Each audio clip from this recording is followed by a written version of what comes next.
চুরির পাহাড় সামাল দিতে দিল্লি গেলেন রানী, সবাই জানে ওটা তো তোর পুরনো ঢং কাহিনী।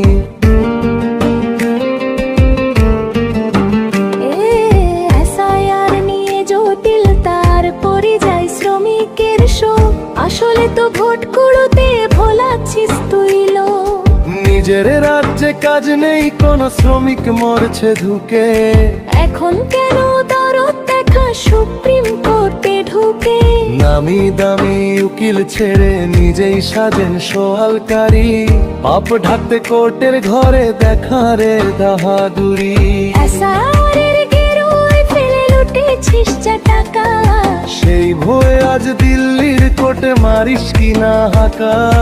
পায়ের তলায় মাটি নেই আর ভোট গেছে সব সরে, তাই তো নাটক জমিয়েছি সাজগদি বাঁচানোর করে। তোর ঢং দেখে আজ পাবলিক হাসে ভণ্ডামিতে দর। তোর ওই মামাটি মানুষের ঘরে খুঁজে নড়ব। পরে রাজ্যে মরলে শ্রমিক করিস শুধু চিৎকার। বাংলায় কেন কাজ নেই দিদি জবাব দে না এবার।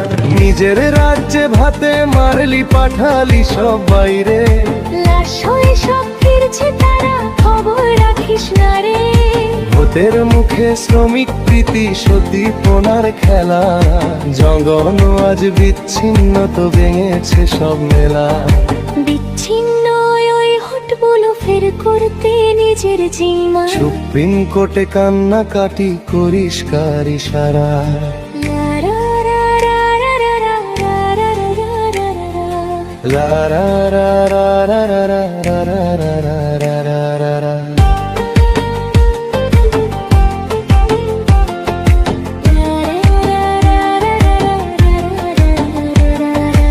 এসআইআরের নামে কেবল ঘুরাচ্ছিস তুই মাথা, তোর ওই দুর্নীতির ডায়েরিতে শেষ হয়েছে পাতা।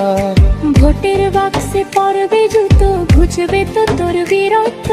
বাংলার মানুষ করবে এবার তোদের বংশ ধ্বংস। এসআইআরের এই জটিলকে ওর পরিযায়ী শ্রমিকদের সব। আসলে তো ভোট কুড়ুতে ভোলাচ্ছিস তুই লোক। ভোরের রাজ্যে কাজ নেই, কোনো শ্রমিক হচ্ছে বোকা। এখন কেন দরদ দেখা সুপ্রিম কোর্ট ধুলো।